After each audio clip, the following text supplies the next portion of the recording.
century, Ben Franklin!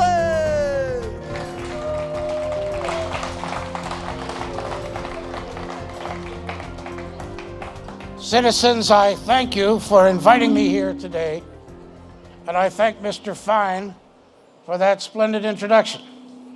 It is, as you could probably imagine, the very first time that I have the honor of addressing a group in the 21st century who is involved in the cultivation, propagation, and promotion of hemp. In my time, I used hemp a great deal in my paper mill because I had a career as a businessman long before I became a diplomat in Philadelphia. I had a print shop in Philadelphia, and I had two of the most, if I may say, important publications in all the colonies during those years of business. The first was my newspaper, the Pennsylvania Gazette, the paper of which I often used hemp for. It was a marvelous material for printing. And the second was an almanac, which I tried to lightly disguise authorship by claiming that it was written by a Richard Saunders, and poor Richard had to write his almanac all the time because his wife henpecked him so much and thought herself entitled to a lot of finery, and he had to make more money. At any rate, my poor Richard's almanac became the best-selling publication in all the colonies from its first issue in 1732 all the way to 1757. Hemp was an important product for me for that reason. I never realized, of course, during my time that you today would be involved in such agricultural promotion and such political controversy as hemp apparently has occasioned. But I am pleased to meet with you because of my interest in agriculture, because my interest overlaps with yours in freedom and liberty to raise the crops that you wish without government interference, and with the knowledge that the government that we tried to form for you during that hot and humid summer of 1787, when we wrote the Constitution, is a government of laws, and that it is responsible to the people and not the other way around. Yes, sir. So that is my second interest. My third interest was sparked last night when I walked around and talked with many of you, and I saw that, and I heard Mr. Fine say just a few minutes ago, that if you are in the business of promoting the use of hemp, and your neighbor is as well, that you are all in it together.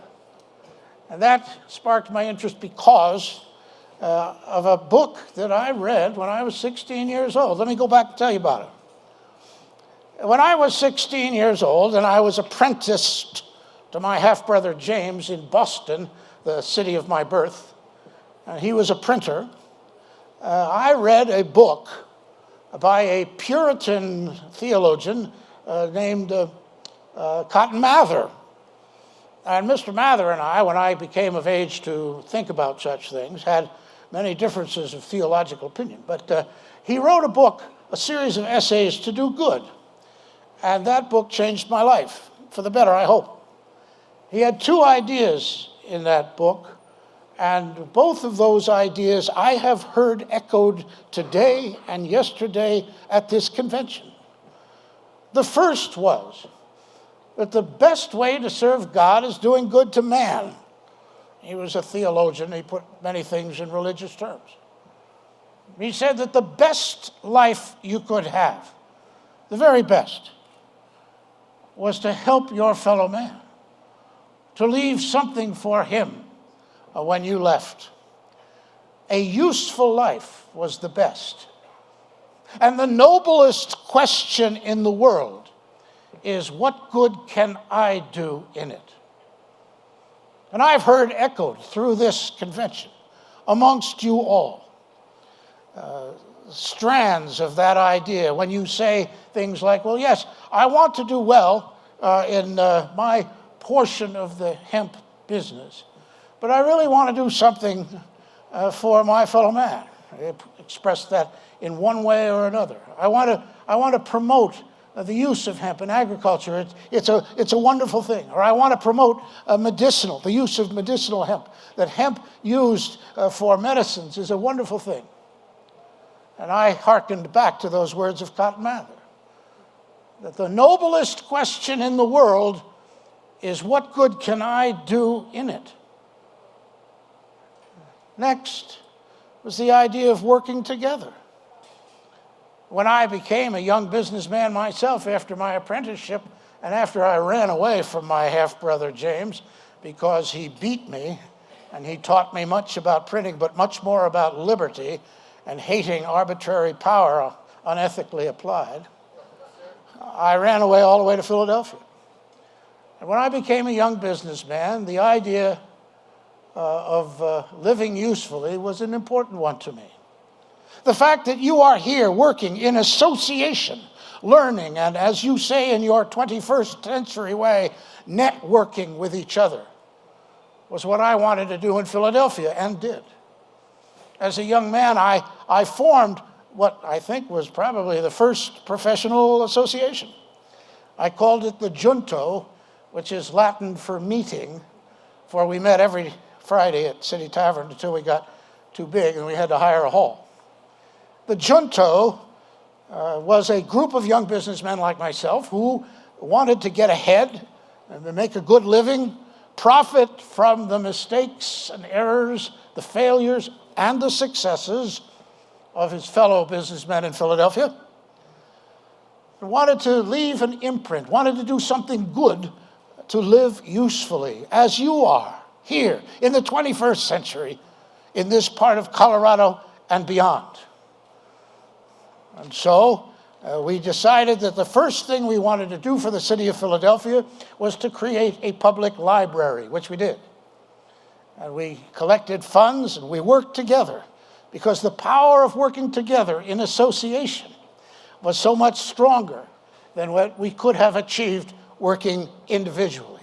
Just as you here are using the power of association and mutual values and like interests to further your own education, your profit, and the world. And so I have a very strong touchstone with you from my time in the 18th century all the way to yours here that I am visiting today. Next, I want to tell you how important it was for me to contribute to medical research and advance. And I have heard echoed from you how important the hemp plant is in medicine and in the improvement of medical conditions of those very sick. I did not think of that in my time, but I did advance medical awareness because the Junto's second mission was to create a hospital in Philadelphia. We did not have one, a city of almost 6,000 people in the 1730s. But a young doctor named Thomas Bond, who had been studying medicine in Paris, came to me after the success of our library and asked for help in forming a hospital. And so, using the collective bargaining of our citizenry, working together, as Mr. Fine suggested earlier that you all are working together and proposing to the Pennsylvania legislature that if they contributed 3,000 pounds to the hospital, we could raise the same amount in the private sector, which they did not think we could do. We were able to build the Philadelphia Hospital, and I contributed its first medical library. I also was very much interested in the mental health of people. I saw people wandering the streets of Philadelphia, obviously disturbed in their emotions and mental capacities, who had no way of getting any help. And so we insisted that that new hospital have help for those with mental or emotional problems as well. Medicine was always of interest to me. That's why I became interested in the common cold. And I reasoned that the common cold and flu were transmitted not, as was commonly thought, by being outside in the cold. And those of you here who are farmers would know very well that it is people who work inside who are more susceptible to colds in the winter than those of you who are working outside in the cold, fresh air. And after I came to that conclusion, I began each day with a series of deep breathing exercises in front of a wide open window in the nude. But I was aware that that practice had some ramifications, particularly with my neighbors across the street when I lived in London, but I paid no mind. I continued to do it. I was also interested in studying a variety of diseases, and there was a terrible stomach malady attacking 3 separate professions, apparently disparate, having nothing to do with one with the other. That stomach ailment was attacking printers like me, although I never got it. It was attacking tavern keepers and plumbers. When I investigated this, and I came to the conclusion that it was lead poisoning that was causing this malady. After all, plumbers used lead pipes. We printers used lead in our printing compositing for our printing letters and blocks. And tavern keepers kept rum in lead-lined casks. So I was always interested in promoting health. I recommended, for example, that older people keep their health in the winter by running up and down stairs and by doing exercises, by lifting dumbbells and weights. I was always a proponent of health, as you are looking for the healthful benefits and the medicinal advantages of the product hemp. Well, those are some of the reasons that bind us here together today. I would like to tell you also, before I turn the floor over for your questions, I would like to tell you about what I consider to be our gift to you in your time from ours. So much of your day mystifies me. So much of your conversation I don't understand at all. You make references to things that I nod politely and I smile and I have no idea what you're talking about. But there is one thing that lasts today that we intentionally left for you. You see, I had a major failure in my life. That was the failure of diplomacy to join again and to bridge the gap that was widening in the 1740s and 50s and 60s and reached a crisis in the 1770s, a gap between Parliament, to whom we owed allegiance, and the Crown, being a series of English colonies here in America, and the colonists whom I came from. Many of our backgrounds were similar to mine. My father, Josiah, was an immigrant to the colony of Massachusetts. He came in 1683, founded a family. I had a large family. I was the 8th member of 10 children of my father, and he'd had another family in England before his first wife died. But we owed our allegiance to England. We considered ourselves English. The idea of breaking from our motherland was, for many years, unthinkable.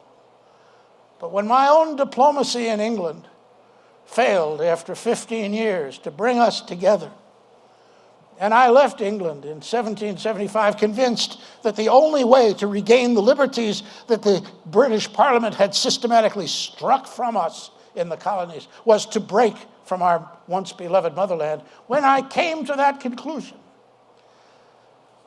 I left England terribly upset. I wrote my friend Lord Howe, with whom I had played chess in his club, taken Madeira with him. I wrote Lord Richard Howe, not knowing that he was soon to conduct His Majesty's forces against George Washington's brave troops. I wrote him, long have we endeavored, long have I strived with unfeigned zeal to save from breaking this fine and noble vase, the British Empire. But I couldn't do it. When I returned home, I soon began work with young Tom Jefferson on the Declaration of Independence to break from our motherland. We knew we couldn't do it alone. We knew that George Washington and his troops, brave as they were, needed much help, and it was for that reason I was sent as our first ambassador abroad to the one country that could help us most, France. As many of you know, I spent almost 9 years in Paris, and there my diplomacy was much more successful. forging a common treaty of friendship and commerce with the French 2 years after my arrival in December '76, writing many of the provisions that ended the Revolutionary War in the Treaty of Paris in 1783. And then I was able, a few years later, to come home. But there was one job left undone, and this is where we get back to what we did for you. We had now a free United States, but we didn't have a government, not a workable one. And so 55 of us met in Philadelphia, my adopted home city, and hammered out over 4.5 months the provisions that you know today as the Constitution.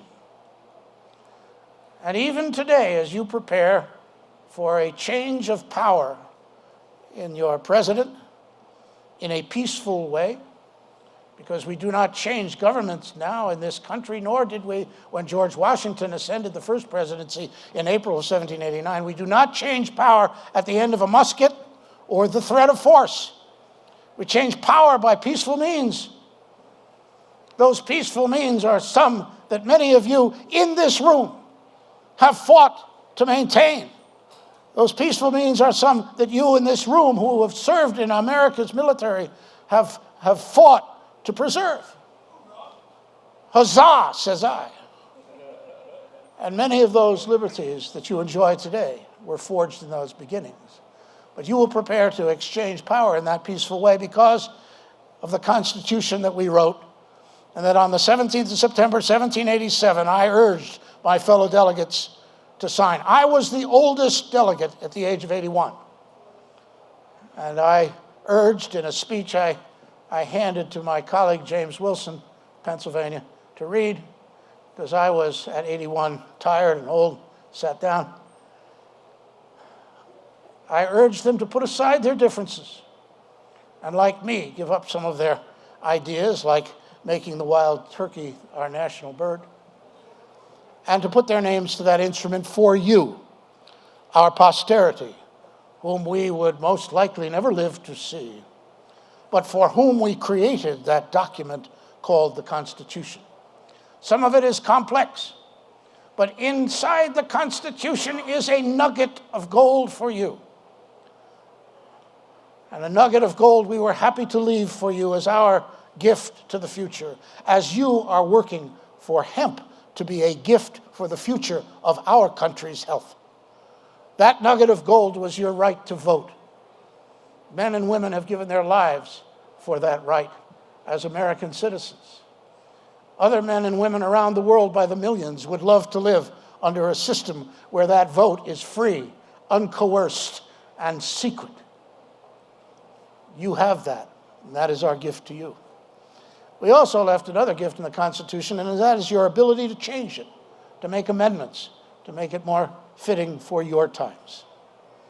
And so, my fellow American citizens, I would like to invite your questions, and before I do, I would like to leave you with the idea that whether your ancestors came here on the Mayflower, or whether your ancestors were already here on this continent as Native Americans ready to greet that ship, or whether your ancestors were brought here against their wills on slave ships from the Caribbean or Africa, or whether your ancestors were, like my own father, Josiah, simply immigrants to this continent looking for a better life, to live freely, with liberty.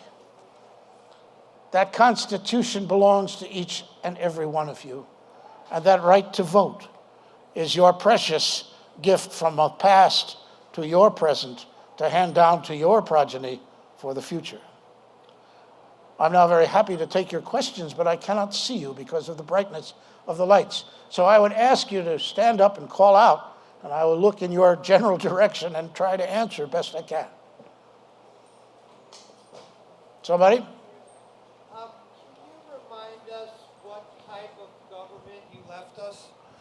Can I remind you what kind of government we left you? Yes. We left you a republic.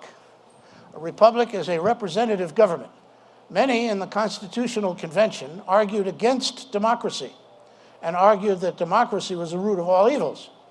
I was the son of a middle-class shopkeeper, and I myself considered myself, despite some of my international accolades, a simple printer. And I was proud to be a simple printer and not an aristocrat. So every time there came a debate during the Constitutional Convention involving democracy, I argued for more, not less. And when the 17th of September came around, and 39 of us signed that document called the Constitution, we had our republic. When I left the building you call Independence Hall, but we knew as the Pennsylvania Assembly Building, the wife of the mayor was waiting for me at the steps, and she asked the same question you asked. What kind of a government do you have for us, Dr. Franklin?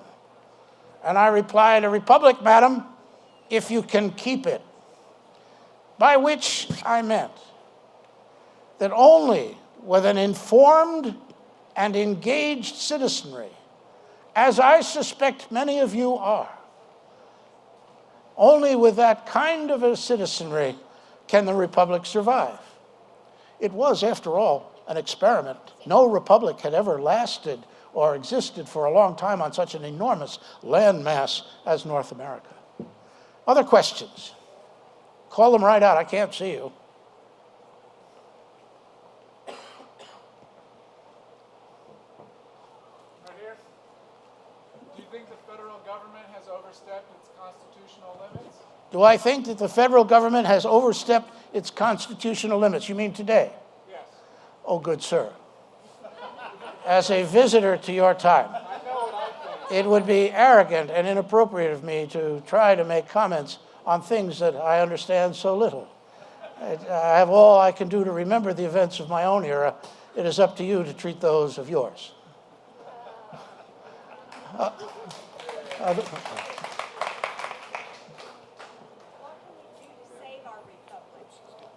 What can we do to save our republic? To save the republic, I didn't know it was in danger of death. Informed, engaged citizenry, holding your elected officials' feet to the fire, being more interested in the good of the nation than the good of any political party, are means to that end. I argued during the Constitutional Convention against the formation of political parties. I also argued against the formation of two forms of our legislative system. And it had to do with botany. Let me explain. During the convention, I was given a little freak of nature, a two-headed snake, tiny thing, not completely harmless, but it had been born with two heads. And I examined it, and I put it down in the grass and let it go towards the Schuylkill River for a drink, and it ran into a fence post. And one head wanted to go one way, and the other head wanted to go the other way, and nothing happened. The snake came to a dead halt. Without my having picked it up and moved it one way or another, the poor little thing would have died of thirst. So I reasoned that if we had a unicameral legislature instead of a bicameral, it would work more efficiently, because if we had two houses in our legislature, then the Senate might want to go one way and the House of Representatives might go another way, and they'd get to arguing among themselves, and nothing could be accomplished for the republic. Of course, I'm sure nothing like that's happened in your time. But that's why speaking of, I was accused about the turkey. I did not want the eagle to be our national bird. It's a beautiful bird, admittedly so. But it is a dishonest bird. It makes its living dishonestly by robbing the eggs from other nests. Terrible moral example for the nation's youth. But the turkey, strutting proudly around the barnyard, never attacking unless attacked, and then fierce enough to fight off a British grenadier in his red coat. I thought that would make a better symbol. Other questions? I wish I could see you. Sorry, I cannot. Please speak up. You had many questions to me last night. What is your greatest accomplishment in life? My daughter, Sarah. Why? Because I was proud of her and what kind of a woman she became. That was my greatest accomplishment in life. I know that's not a popular answer, and I know it is a little bit flippant, but I feel more proud of my daughter, Sarah, than any other of my accomplishments at all. I am glad that I was able to give to mankind a way to reduce significantly the danger of death by fire started by lightning. And it was that invention of the lightning rod that made my international reputation, and more importantly, made the reputation of colonial America, because hitherto, people had treated us more like savages living in the woods of North America, not capable of producing scientific advances that would help all mankind, as you are trying to do today with hemp. Other questions? Don't raise your hand because I can't see you. I got one, sir. Go ahead. Knowing what you've known through your visit here, would you recommend, or would you have recommended, that hemp specifically be part of the Bill of Rights in the Constitution, or an amendment that would make it so? Would I recommend what? An amendment to the Constitution, or of putting in initially in the Bill of Rights the right for citizens to produce and use hemp in all its forms? I'm sorry, I must fall back on what I said earlier, that your problems of today are not for a visitor to your time with such limited knowledge as my own to try to answer. If you believe that an amendment to our Constitution is an important thing to consider, then you should rally support for it and present it to your representatives. And I would be very much in favor of the process without commenting on the benefits or disadvantages of the specific law. Other questions? People made many allusions last night of a personal nature to my life in Paris, and I'm surprised nobody was asking about. Do you still enjoy kites? Do I still enjoy kites? No, and I didn't enjoy the first one either, not in the pouring rainstorm in June 1752. The kite experiment was what the French would call faute de mieux, for lack of something better. My original intention had been to put a 20-foot iron rod on the top of the tallest building in Philadelphia, which happened to be Christ's Church bell tower, run a wire from that all the way, far away into the ground, where I believed that the electrical charge that hit the iron rod would fall harmlessly, because I believed that lightning and electricity were the same thing. That was a new idea. But work on that bell tower had slowed, and they were trying to fix it for some reason or other. It was crumbling and whatnot. And I was impatient to begin my experiment, and that's why I remembered that when I was a boy, I enjoyed flying kites. And so I modified the experiment to put a tiny little tip of metal on the top of the kite. And then, very important, after 75 feet of hemp string at the base of the kite, to put a metal object, which I chose as a key. Now, I owe you too much respect to lie to you. This wasn't the key, but it was like it.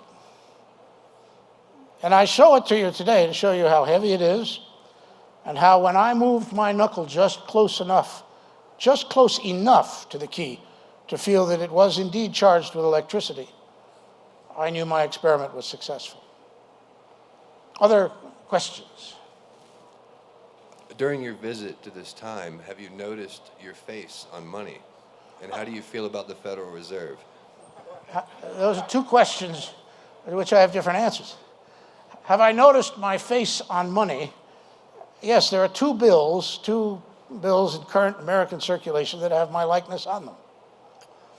One is the $100 bill, and I'm very embarrassed about that. It happened long after I left the scene. I had nothing to do with it, and I am embarrassed because I lived a very frugal, careful life with money.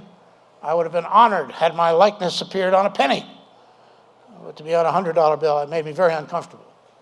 What was the question about the Federal Reserve? How do you feel about the Federal Reserve? Weren't you against it during your legislature and time in politics? There was no Federal Reserve during my time. Exactly. So I cannot answer your question. Central banking, then. There was no central banking either. Did you have an opinion on that? Well, do I have an opinion about central banking? I was in general much in favor of a strong centralized government. I was what was called later a federalist. I was not an anti-federalist. And I don't know the specifics of the banking question, but I would not be surprised if I had been very much for a centralized bank. After all, you're talking to a man who used to be able to print money for 3 separate colonies, and they were all different.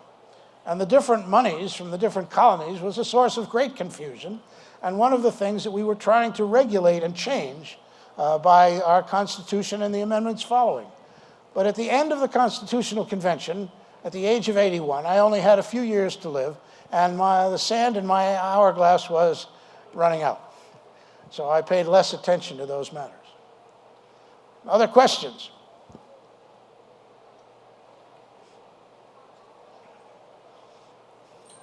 Hearing, yes? Which of your colleagues did you hate the most?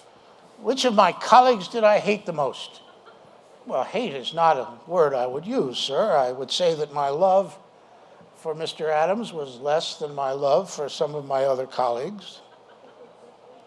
Mr. Adams was difficult to work with in Paris, particularly.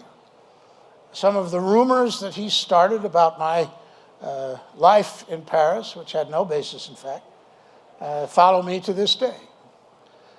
We were negotiating with the French to support the revolutionary cause, to send arms, blankets, clothing, muskets, credit, cash, and international respectability to our newly declared United States.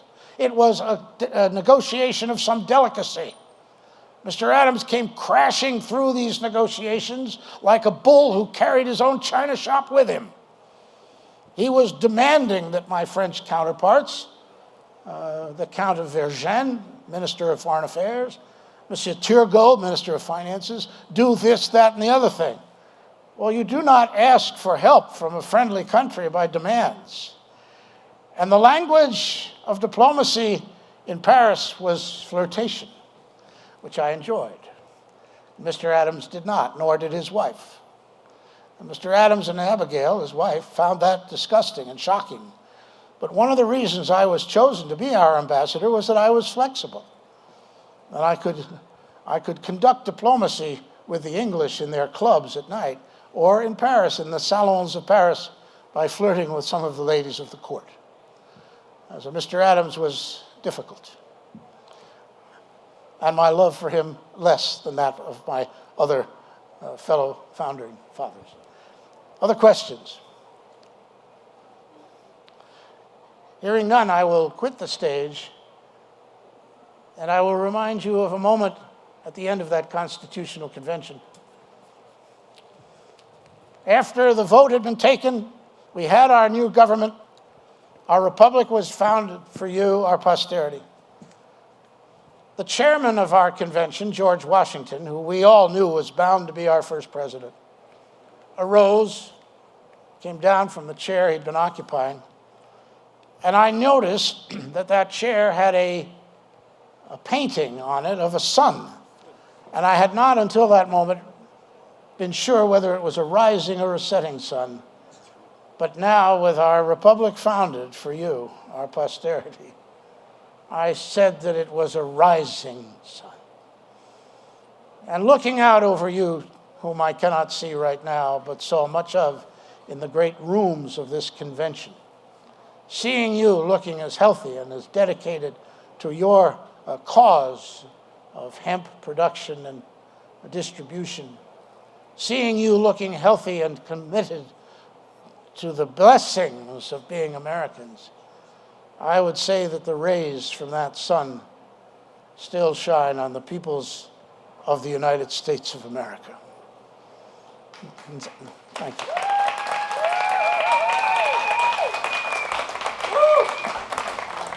And so, good citizens, I thank you for your interest in my life and times. I wish you well in your endeavors. And until we meet again, I remain your humble and obedient servant, Benjamin Franklin. Thank you.